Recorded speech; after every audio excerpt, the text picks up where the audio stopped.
नमस्कार, मैं हूँ प्रियंवदा तिवारी और आप देख रहे हैं तिलक पत्रिका। अभी हमारे साथ ज्योतिर्विद संजय उपाध्याय जी हैं, जिनसे हम जानते हैं कि इस बार हरतालिका तीज व्रत कब है और इस हरतालिका तीज व्रत का क्या महत्व है हमारे जीवन में। जी नमस्कार, मैं पंडित संजय उपाध्याय। जैसे आपने पूछा कि हरतालिका तीज कब है, तो इस बार हरतालिका तीज जो है 26 अगस्त दिन मंगलवार को पड़ रही है और ये बहुत उत्तम त्यौहार है और ख़ास करके सौभाग्यवती स्त्रियों के लिए। और यह त्यौहार जो ये है, इसको विशेष करके माँ पार्वती ने पति को प्राप्त करने के लिए, भगवान शिव को प्राप्त करने के लिए व्रत किया था। उन्होंने जंगल में जा कर के स्वयं पति रूप में भगवान शिव को जब उन्होंने वर्ण कर लिया और नारद जी आए, आकर उन्होंने बहुत बतलाया कि आप अच्छा दूसरा वर हम बतला देंगे, लेकिन उनकी बात को नहीं सुनी वो। और अपने पिता की भी बात को उन्होंने कहा कि अपने पिता से भी उन्होंने कहा कि जिसको एक बार भारतीय कन्या वर्ण कर लेती है तो वह फिर दूसरे किसी के साथ वह शादी उसका नहीं होता, विवाह नहीं होता। शादी माफ के, शादी उर्दू शब्द है, तो विवाह नहीं होता है। तो उन्होंने कहा कि मैंने अपने आप को भगवान शिव को अर्पित कर दिया है, तो भगवान शिव को छोड़ करके मैं कहीं किसी से विवाह अपना नहीं करूँगी। इसके बाद वह अपने सखियों के साथ निकल गई जंगल में। सखियाँ हर ले गई, इसलिए हरतालिका व्रत नाम पड़ा। हस्त नक्षत्र था, उस हस्त नक्षत्र में 60,000 वर्षों तक माँ पार्वती ने जो है बालुका की प्रतिमा बना करके, शिवलिंग बना करके भगवान शिव का उन्होंने पूजन किया। उन्होंने आहार जो है वायु पी करके रहीं, पत्ते खा करके रहीं, चाहे माघ हो, चाहे जेठ हो, चाहे बैसाख हो। जेठ बैसाख की गर्मी को उन्होंने सहा, माघ के ठंडी को भी सहा, सह करके उन्होंने अपने पति के लिए उत्तम इस व्रत को किया। और आज ही के दिन हरतालिका तीज। तीज है क्या? देखिए, 3 का मतलब ही होता है नंदा भद्रा जया। ये जया का प्रतीक है। तृतीया जो है जया का प्रतीक है। इस जया के प्रतीक तीर्थ में इन्होंने जो है पूजन किया और बालुका की मूर्ति बना करके माँ पार्वती ने विधिवत पूजन किया। 60,000 वर्षों तक तपस्या की उन्होंने, कई हजार लाख वर्षों तक सूखे पत्ते खाकर रहीं, बेलपत्र खा करके रहीं, हवा पी करके रहीं, केवल जल पर रहीं। तब जाकर के भगवान शंकर प्रसन्न हुए और प्रसन्न होकर के उनको अपने पत्नी के रूप में वर्ण किया। जी, इस व्रत का नियम क्या है, कैसे हमको करना चाहिए और जिन महिला, अगर कोई व्यक्ति, अगर महिला अस्वस्थ है तो कैसे करें? ऐसा, यह व्रत बहुत कठिन है। इस व्रत में एक बूंद आप जल भी नहीं पी सकते।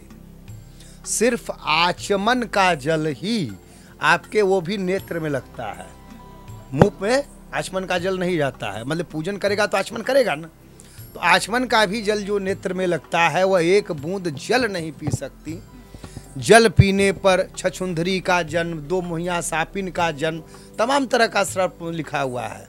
ये पति के दीर्घायु के लिए ये व्रत करती हैं, सौभाग्यवती के लिए व्रत करती हैं। तो एक तो हरतालिका तीज और दूसरा जो जीवित पुत्रिका, वह संतान के लिए माँ लोग करती हैं। एक पति और एक संतान के लिए बहुत कठिन व्रत है। यह व्रत को नियम से पालन करने पर संपूर्ण फल प्राप्त होता है।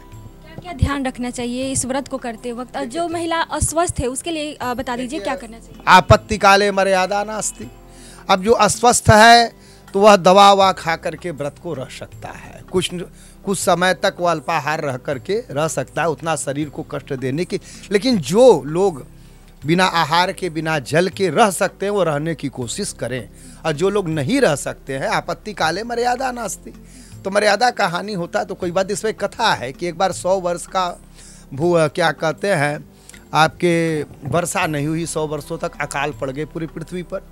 जब अकाल पड़ गया तो सभी लोग भूखों मरने लगे। तो उसमें जो है वशिष्ठ भी भूखों मरने लगे। तो उनको कहीं धुआं दिखाई दिया, तो धुआं के सहयोग से पहुँचे तो वहाँ पर कुछ चांडाल लोग भोजन बना रहे थे। उन्होंने कहा कि ये हम लोग कहें, तुम्हारे यहाँ धुआं, सब जगह अग्नियाँ बुझी हुई हैं। तो उन्होंने कहा कि हाँ, ऐसा है कि हम लोग तो अन्न खाते नहीं, हम लोग तो मांस खाते हैं। तो उन्होंने कहा कि भाई मुझे दो। कहे, आप इतने बड़े धर्मध्वज होकर के मांस खाएंगे? कहे, चुप रहो, धर्म तुम मुझे सिखाते हो, है? शरीर माध्यम खलु धर्म साधनम, शरीर माध्यम है। उसके बाद उन्होंने मरा हुआ, देखिए कोई लोग मार कर खाते हैं, उन्होंने मरा हुआ कुत्ता दिया। और मरा हुआ कुत्ता को जैसे ही उन्होंने हड़िया को उठाया और तुरंत ऊपर देखा, बरसात होने लगी और उसको उठा करके उन्होंने फेंक दिया। समझ गए ना? तो ये कहने का तात्पर्य इस कथा से यह है कि आपत्ति काले मर्यादा नास्ति। अगर आपत्ति काल में मर्यादा की हानि होती है तो कोई बात नहीं है। आप अपने व्रत को जिस प्रकार से शरीर को बिना कष्ट दिए हुए जितना आप रह सकती हैं आप रहिए।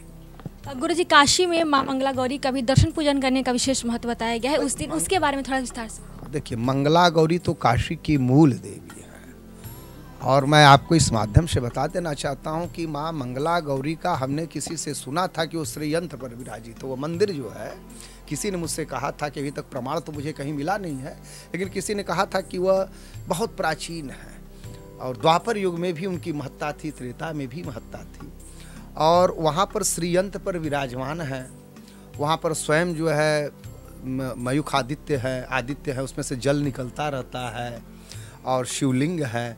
तो सौभाग्यवती स्त्रियां मंगला गौरी का पूजन करती हैं। उस दिन विशेष व्रत और पूजन उनका होता है। उस दिन जाते हैं लोग दर्शन करने के लिए। अगर कोई जो कुंवारी कन्याएं हैं इस व्रत को करना चाहती है तो उनको किस बात का ध्यान रखना चाहिए और कैसे पूजन करना चाहिए? देखिए, इस व्रत का ध्यान रखें कि शुद्धता में रहनी चाहिए। शुद्धता में रहते हुए, नियम का पालन करते हुए व्रत को अगर करें, कोई भी बुरे कर्म को न करें, बुरी चीज़ न सोचे, बुरा भोजन न करें, गलत भोजन न करें, सात्विक भोजन, सात्विक आहार और सात्विक विचारधारा से रह करके अगर माँ का पूजन अर्चन करते हैं तो अवश्य फल की प्राप्ति। हड़तालिका तीज के दिन माँ मंगला गौरी का हम पूजन कैसे करें, उनको क्या क्या अर्पित किया जाए? उस दिन सौभाग्य सामग्री, सौभाग्य पेटिका होती है।